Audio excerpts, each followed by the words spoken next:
Jeff. Hello, Jeff. Where we go? At least Is everybody on? Hello. at least bring us back if we haven't figured out how to run all the commercials yet. We'll get all the commercials on before the show is over. But Hello. Okay, hello. those just tuning in, Don had to leave, and he left this. Looking for a new left in a bomb huff. spy. There you go. He's got to go fly and do his flying thing. But he left us in charge, so let's party.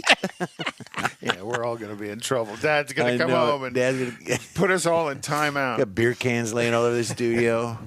Clothing. There usually are. There usually is after. Yeah, there won't be anything new there. Where are we going, Mike? What do we got? This week is SEMA. So out in Las Vegas, it is probably leading the biggest industry show Las Vegas sees of any industry, because they take up six of the convention centers. Yeah. I was Mike? looking for my It's notes, dude, huge. where they went. It's huge. And I don't think you could walk the whole thing in the time it's open. No, You're gonna- No. you're Why gonna- would you? You're gonna Well, you can't physically walk it all. I mean, there's actually two conventions that are going on. The SEMA show, which is Specialty Equipment Manufacturers And Association. Apex. Right. And then the Apex show is different at a different convention center. It's a completely different thing. It's same city. Right. SEMA runs Monday through Thursday. I think they've now got it going until noon Friday, but the Apex runs Tuesday through Friday. Yeah. And it's strictly an industry show. You've got to be cleared. You've got to be part of the industry. It's not open to the public. BG Products is part of the Apex show. We had a Yes. huge display there going on, and actually won the best large display. This year? Yep. Oh, wow. Very good. Cool. The things you know when you work for them. I know. Yeah, but strangest it's more about Apex. I would say is a little bit more business to business type of a show. Yes. Where SEMA is business to business, but it's also No, business to it's consumer. manufacture. It's to show your wares. Well, I just created this new widget. But it's a little bit more of It's a lot of that, yeah. But the Apex show is like you say, BG's there. You're going to find K&N filters there. Right. You know, your oil additive products. In fact, that's where I last time I was there. That's where I got pictures with John Force, because he was there. with Castrol. Yes, and he had his car there. I got pictures of John Force. I got pictures of the kids with me when they were Well, that still was driving. what he did. I was up there and I was taking pictures, and I asked him. I said, can I take a picture with the car? And he took my camera and he gave it to one of his guys. He grabbed me, pulled me over there. Yeah, then he that's called the what John kids does. over. Yeah. Come on over here. We're going to take some pictures. Whose kids? Yours or his? His. Okay. And so it was to me. I like the Apex show. I mean, the cool stuff is over at SEMA. I got it. The guys build the cool cars. But you have a little all that. closer access at Apex than you do at SEMA. Yes. A lot of SEMA is, you're walking through, but there are kind of areas that, unless you have a certain level of clearance, you can't get into. Well, not only that, the last time I was there, which again, it was probably, now it's been 3, maybe even 4 years. Thanks, Tawa. Yeah, well, I don't go every year just because It's expensive. it's expensive, yeah.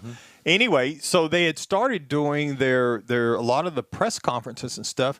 They were doing there basically in the halls. You couldn't move because somebody that had their car or their display or whatever, they would all crowd around there, and you couldn't move. You couldn't get around. You couldn't see any. You sure couldn't take any pictures. That sort of happened to us when we were at the auto show, around our booth. Yeah. Same basic concept. if you're It gets listening. so crowded and everything that you just can't. But there is some really cool stuff there, and that's the reason it's so big, because there's so many people going there, showing off things and doing things. We've got another story coming up about some of the cars from the OEMs that are there. And that isn't necessarily something they've been doing for a long time. On and off, OEMs have kind of showed a couple of things at SEMA, but it seems maybe in the last 4 or 5 years, the OEMs have really started making a statement I think particularly this year, because they haven't been able to do anything because of COVID for the last year and a half, 2 years. I mean, they were starting to make a big presence there at CES, the Consumer Electronics Show in January. I was going to ask about that. That is in January. Yeah, they really had a lot of the keynote speakers were from the automotive industry, and a lot of the vehicles, again, a lot of electronics into the cars. So it was a good place for them to showcase that, but they haven't been able to do that. So I think that kind of put them in a better position to go to SEMA this year, to be doing something. This January, the CES show, what is going to be the topic? Well, Chips. Well, I'm sure. I'm sure How that's many going to chip have a big manufacturers impact. are going to be I imagine there? they don't want or to is it talk going to be about like it. 3 booths and that's it? Yeah, just No, 3 no, of them, it'll be- and It'll be the packed. kids over there Everybody with will color be charts. introducing some piece of new technology, some new video technology, some new Apps, storage. all the app stuff. Technology. Yeah. Which is we got kind of what SEMA is for the auto industry, and so many people display their new to the industry show cars in different sections. Who is it? Randy Borcherding. He brought the Ranchero out from Paint House and is displaying that in, I believe it's the McGuire's. I think so. Display. And then he's had some pictures on the Paint House Facebook page about some of the other cars there that have used his product, right. And that's really kind of what it's about. But it runs the gamut from and you watch all kinds of things. all of the shows on Velocity and History Channel, Yep. The car shows, and everybody builds a car for SEMA. So they get a chance to display their shop and who they are and what they do to the world. And then you got guys like Ken Diggett brings probably 15, 20 cars of all of his different customers plus his newest and latest toy. And he was there, and Chip Foose was there this year, and I mean, Well, those guys are, everybody's it's the same usual suspects. I guess. Antron Brown from NHRA, because NHRA was running their 4Y there in Las Vegas. Right. So they run that at the same time. So then, of course, now you've got all these race car cars. people, right? Yeah, and that are over and there. some executives that travel with the race events. Yeah, You get a yeah. chance So to- it's a real. A lot of stuff comes together in the automotive world this week or last week with SEMA being there, and it's one of these days I hope to get to go again. But it's one pretty cool. one of the other things this weekend is end of daylight savings time. Don's got this highlighted here, and for most people, the end of daylight savings time on Sunday means gaining an extra hour of sleep, and maybe a reminder to change smoke detector batteries, which is always a good thing. However, we encourage you to add a new tradition to your safety essentials list. When falling back and springing forward, check your vehicle safety recalls.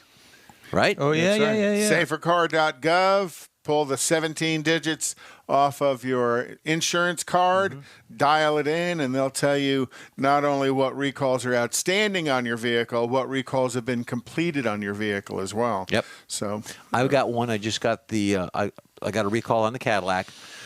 I got a letter stating you have a recall, but we don't have the parts. So stand by. Yeah. And it is for a rear suspension piece is what it is. And then just this past week, I got another letter saying we have the part. So Well, I and that got to get happens- it taken in. that happens because National Highway NHTSA, they do an investigation, a lot of it based on customer input, but a lot of it based on warranty failure analysis. So, and as they do these investigations, as soon as NHTSA says, hey, this is unsafe, you have to recall it, now the manufacturer has to put out the recall notice to the customers to advise them of something unsafe. Then they go in and they start reassessing the part, building the part. So it's not uncommon for a recall to be issued Before and the the parts parts, be, right. A week, 2 weeks, 3 weeks away. Whatever the case, yeah. But in the meantime, if you do take it in, have them look at the rest of the vehicle, not just that part. No, pretty much anybody you're going to They're bring. gonna do it. They're gonna any do an quality inspection. shop, any quality shop you bring your vehicle to, they should be doing a multi-point inspection every time you bring the car in. Now, he's left me some recalls, speaking of which, so you want to get into that? Go ahead, yeah. Okay, so this is National Highway Traffic Safety Administration. We've got Honda gear shift pedal arm welded improperly. And this is for the Honda. It's the CT125 model, all 2021s. Then we have the Mercedes-Benz. Seems to be Mercedes-Benz comes up a lot. Well, they building a lot more cars than they used Seats assembled incorrectly. to. Uh-oh. I wonder if the back is in the front and the side. I don't know. It doesn't say. Something Get rid of falls that. off. Those are in the AMGs, the AMG GLE 53, all the GLEs, the 350, 450, and the 580 GLSs. And then we move down to Volkswagen. The rear view camera image may not display. That could be dangerous. And that's a safety recall because now rear view cameras are required on all vehicles and, and have it been lists, for a few it lists years. like every Audi Yep. on here. Every Audi on here. We'll just get rid of that. And then Mercedes-Benz again with the rear window glass may detach. And I think we talked about very similar story there. And what we have here, Tesla. Side curtain airbag may be twisted. Oh, So Twisted? if you got your sister in the car, You got Twisted Sister. There Twisted you Tesla go. sister. Tesla. Move that over there. And that's on the Model 3, popular model. And also with Tesla, the front suspension lateral link may separate. Now, Oh, that's loss of steering when that happens. lateral link, and that's on the That could be a 3 and problem. on the Model Y for the 2019 through 2021. So all of these have some type of date restricted on that. So we'll Get your vehicle checked, safercars.gov, and there's a 17-digit number Safer on your cars or safer car? safercar.gov. Okay. What There's no did you- S there. Okay. Well, Car.govs? and run your 17-digit VIN and see whether the next car's been What's that? recalled. It's- Mike, We're wandering cut around it here. out. I was going, ooh, Well, where are who's we going going to tell here? us about Hollywood Nights the rest Oh, of the show? no. You know what? Don, we're so happy you got called off. I was tired. Don must have watched it. You know last what night. would That's all really- we talked about before the show. What would really tick him off, the last half hour, we're going to play the movie. We just played the movie. Well, last hour. No, I don't think you're allowed to do that. I don't think so either. But that's fun.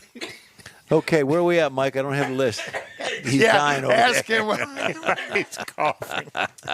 Choke me up on that one. All righty. Well, you know, Mike was talking about how manufacturers are showing up to SEMA. I've talked over the last couple of weeks about Ford is bringing 6 of their newest Broncos to SEMA. And an outside company that Ford paid is bringing a 5-liter Coyote engined What? Bronco 2-door to SEMA to show it off. But is it maybe a look at the future? Oh, I hope so. Yeah. That would be so cool. And if you think about the Bronco, the original Bronco, which this one's trying to emulate, is the original Bronco. It came out extremely underpowered at first, and then eventually you can get a 302 in it. Yeah. So that'd be pretty cool if they did stick that. They're 5-liter probably Coyote wringing in it. their hands and drooling over what we're going Yeah, to do could we next. talk to? I'm trying to think of who that company was that we talked to that did the Bronco. We were when they first came back out with the Bronco out. Yeah, I can't remember. That they either. were redoing them and rebuilding them and dadgummit. No, It's a that big was company. restoring them. Yeah, Yeah, was- yeah. They were putting the old body style on the new chassis frame and all the ingredients of new technology. Wasn't that it, or was that a Chevrolet? That was Chevrolet. Okay.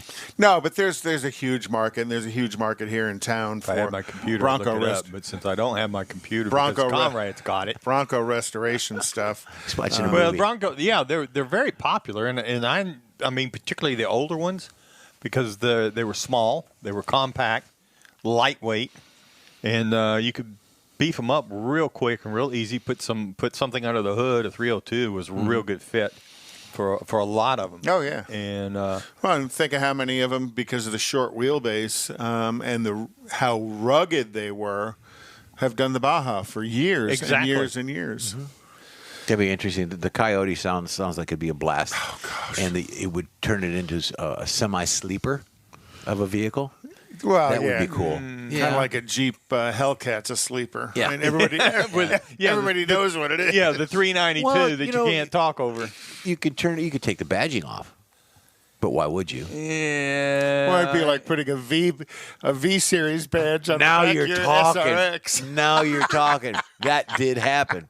That's a story. We'll get into it right after the movie. Right, yeah. They're making a movie about Making that. a movie aren't they? about it. That's right. Yeah, exactly, I think, exactly. they're So gonna we're have trying a- to keep up with it. They're gonna have a Tesla play the role of my Cadillac. Okay. What do we got here, Michael? I'm coming to you. Stand in. So, are you going to talk today about the Toyota Tundra? Did the I? 2022 Toyota Tundra? We can. No, I didn't. I didn't pull that story. There I was had one of read- them there at SEMA. I had read that it was also named Truck of Texas. Truck of The Texas. Texas Auto Riders. I think that's a heck of an accomplishment. And on I their drove part. it at the Texas Truck Rodeo. Do you have a story about that today? Nope, I didn't bring that today. Okay. But we Well- can do that. Let's make one up. No, yeah, pull it up. We can talk about that right quick. Since you brought it up. Yeah. Oh, I'll have to go find it. I just had it in writing. I Here, didn't. go over here, open up another tab. Okay. Go to the Texas Auto Riders Association. Watch this. No, type. You have to type it in. Hold his beer. Watch this. Yeah. In Type fact, it in. I know your computer. I know. So, but I disclaimer too. I'm not responsible for the places that he's been before the show on my computer. Well, they can't see any of it. Well, it's the Hollywood know. night thing. You're It's the looking- night This thing. that is he's I'm talking setting it up for when I get home and somebody else sees it over No, my I have shoulder. nothing. about. Okay. Gotcha. But, and that is the only thing available is twin turbo V6, correct? On the 2022 Tundra, that is the powertrain Yes. of choice. And there is no smaller, there is no bigger. That's the No, only answer. Tundra's always been that way. Yeah. You know, you've got very limited choices in that regard. Okay, so this can be confusing, and I'm sure sometimes to me, putting in a smaller horsepower of the V6 and then adding the turbos. Why don't you just put a big V8 in there? Fuel economy. Yeah. Well, I know that. Fuel but- economy. You can actually get with a turbo motor. You can get V8 level torque with a turbo motor quickly and easily. But I think it's purely about fuel economy. You know, what is it? 8-speed automatic now. Yeah, it's so 10, you know yeah, they've got 8s and they got 10s, and they give you 4 or 5 overdrive gears. Yep, and they wander. Just trying to get you. Yeah, but not Well, all now- of them do. Yeah, Not all of them. it They've kind got of a much better depends tune on it lately. on the power that's there. That if the transmission's trying to make up for the power in the engine, then yeah, it's going to wander a lot. But Yeah. if they've got it well matched, generally you're not going to find that. A lot of times it'll, particularly the lower gears. I'm trying to, like a 10-speed when you're down in 2, 3, 4. If you're just driving, you're never going to notice it Right. shifting. And then there's the immobilizer when you stop at a light or a sign, and that's annoying. Well, it is. Oh, but the you auto can- start stop. Yeah, but generally you can turn that off, and it's really, to me, it's gotten so good. The majority of them. There was one that just, you just came to a screeching halt when the engine died. But generally, you don't even notice it much anymore. You Interesting. notice it more. I notice it more in the summer here because it's hot. Yeah. And the air conditioner, it kicks back in for the air conditioner before you get through the red light.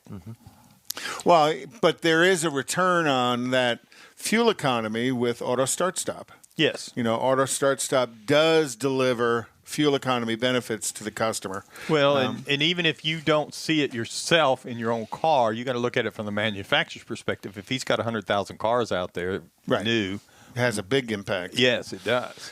And with that, depending on, you talk about that sensation of the restarting of the engine, and generally it restarts as you take your foot off the brake, the engine should be restarting. You don't have to touch the gas pedal, but taking your foot off the brake is what it uses to say restart And the engine. if you're driving with one foot, the idea being you take that foot off the brake before you push on the accelerator, that engine started. Oh, And yeah. generally, I mean, it's that quick. And then if you combine that with some of the systems they've got now for the electric boost motor, if you will, it's Right. not really a hybrid, but a mild hybrid, I think is what one company calls it. Then, that electric motor is getting you going quicker, even quicker than what you would with a gas motor. And different manufacturers create that restart different ways. Those that have the electric boost motor on it, they will use that electric boost motor to restart the engine when you take your foot off the brake, and then the engine starts and runs and off you go. Some of them will use what's called a BAS, battery alternator starter device, that has a big wide belt on it, and they'll use that to restart the engine. And then there's a kind of a third train of thought on that is and this is only on the gasoline direct injected engines, they will stop the piston at an exact spot. And then when you take your foot off the gas, it sprays fuel and lights it with a spark plug, and that's what restarts it. So they use the technology of the ignition system to restart the Wow. engine, not some external rotating device. Right, like a starter up against the gear. And it's that difference, I think, that impacts that sensation of auto start stop. We had Don had an Audi diesel some time ago. Oh, and it literally felt like somebody hit you in the back, and Yep. when that thing would restart. And that was, gosh, that had to be 7 or 8 years, 6 or 7 years ago. Yeah, it's changed a lot since then. But Okay. the technology has made it much more unnoticeable, though you notice it because the engine. Well, you do, stops. but a lot of them you don't. I mean, it's so you're sitting there talking So at the red subtle, light, and right. it drops out, and you don't really notice it. So anyway, before we Okay. get too much deeper into Yep. this, why don't we move in let's talk about your car clinic. Oh, There you go. yeah. We've got a video, don't we? Yeah, for car we cleaning, last week we talked about how many valves are in your cylinder head, and it goes all the way from, basically no valves with a two-stroke slide valve all the way up to, I think people are playing around with 7 valves we showed. Yep. we Yeah. did. Well, let's talk about how many cylinders are in your car. All right. There were a series of one-cylinder cars out there. The one that comes to mind for me is the BMW Isetta. The one that the front of it opened up like a refrigerator door. Yeah. That was a one-cylinder car that they claimed could go 50 miles an hour. It had 12 horsepower. And they said it could get up to 50 miles an hour, but it would also get up to 60 miles per gallon. Now that looks like a convertible with a picnic basket. It has on a the back. picnic basket A picnic on the back. basket. Oh, how cool. It's a Yogi Bear car. That's the Yogi. That's the There you boo-boo. go. Oh. Yogi's got this SUV. Got a And then boo-boo. He's got the Jag behind it. Yeah. There were a lot of two-cylinder cars out there. This is kind of the one comes to mind for me. There were quite a few other two-cylinder cars out there in the world. This is a Honda 600. This actually had a 600 motorcycle engine. They sold this in the United States in the 70s. Yep. It is the tiniest little thing Yep. you've ever seen. Didn't they name it the Civic? Or the No, Civic grew out of this. It grew Into the Civic. substantially. That look was the look of the original Civic. yeah, but the Civic was half again bigger than this thing was. This thing literally was Civic a tiny was car. I had a relative and the that Civic was small. This I had thing a was relative tiny. that owned one, and it was a fun little car. Oh yeah, very very fun little car. So that's a couple of cars from the past. Let's look at 3-cylinder cars. Well, Ford makes a 3-cylinder EcoBoost 1 liter. It's a good-looking car. Engine, and this being the Ford Focus, that engine's available in a couple other cars, but 3-cylinder engines are here. So as we go from 1, 2, 3, everybody knows about all the various 4-cylinders are out there. There's inline 4-cylinders, there's V4s, there's flat 4s, all of the configurations of it. But Audi made the 5-cylinder pretty popular. There was a lot of 5-cylinders in the mid 80s all the way up until the later 2000s of Audi's 5-cylinder. But another 5-cylinder that was out there that you might not remember much of was the Acura Vigor. Do you remember that car? Oh, no, apparently I didn't give you a picture of it because that's not That's not it. but the Acura Vigor was also a 5-cylinder. It was a little 2.5 liter 5-cylinder inline 5 from Honda. And then in the I don't know of really any 7-cylinder cars or 7-cylinder engines. There are a couple of prototypes out there. I think if you flip one more. No, we're in the wrong world. That's what came here. up. That's all right. We have, And then, we'll keep moving. V8s. Everybody knows V8s. There were some flat 8s as well. But, we don't have to see a whole lot of those. V10s, what's the most, or excuse me, there was actually a W9 made. What? So it was 3 banks of 3 cylinders that made a 9-cylinder engine. Oh. And that 9-cylinder engine put out 526 horsepower at 7,200 RPM. So it screamed down the highway. And then V10s. There's plenty of V10s out there. This is Jeff just loves the look of the Cadillac, and we're way ahead of where we should be. Well, it's the videos. Yeah. So there's a number of V10s out there. You're talking Lexus LFA, Dodge Viper, Lamborghini Gallardo, Audi R8. Those are all performance cars, but you got to also remember Ford built a V10 for their vans, their buses, and what I'll call the open chassis. Mm-hmm. So they either had a truck front on it, right. or dump truck, or a van, hauling or a van. out. Well, yeah, Cube. for like motorhomes and stuff. Right. But Ford sold a lot of V10 truck engines. I couldn't find any V11s, but I could find V12s, and those are the 2 pictures Jeff's been showing here. Yeah. And the V12s, many of them you think about whether they were a flat 12, a V12, or something called a Twin 6, BMW, Mercedes, Ferrari, Lamborghini, Bentley, but also remember Packard I was going to and say that looks like a Cadillac Packard, yeah. offered V12s back in the day. So did Lincoln. Put an LS in that and tub it out. No. And it would probably be worth more at auction than it does looking like that. Moving on. And then couldn't find any V13s, 14s, or 15s. Or any 13, 14, 15 car engines. There may have been some out there, but I'm not real sure where. And then there is the V16. Cadillac made. Well, we are so out of sequence. Yep. Cadillac made. It is what it is. Yep. Well, that's the Viper. But Cadillac made a V16 way back in the 30s, and that V16 was also made by Auto Union, and currently you can buy a W16 by Bugatti in their Veyron and Chiron car for like $4.5 million. Okay, cool. We're gonna move this on here because we're coming up. Don't forget the In Wheel Time Car Show streams on Facebook, YouTube, Twitch, and InWheelTime.com. Podcasts are available on your favorite podcast channel. The In Wheel Time Car Show will continue after we take a break. We're a little early on that, but what do you think, Michael? I think we're doing good. Okay. Do you want to go to the commercial now? Yes, you're right on time. Oh, we are. That's awesome. Okay, so I'm going to bring up the commercial, and we're going to hit a button here, and then we're going to go with it. Here we are. Tailpipes and Tacos, Houston's premier monthly cruise-in, will return Saturday, December 18th to the Loopy Tortilla Tex-Mex in Katy. Tailpipes and Tacos wants to thank all of the participants and fans who've enjoyed the collector cars, hot rods, customs, originals, and resto mods, and everything in between. We'll be taking a break for Thanksgiving and Autorama, but we'll be back for a great Christmas cruise-in on December 18th, so make plans now.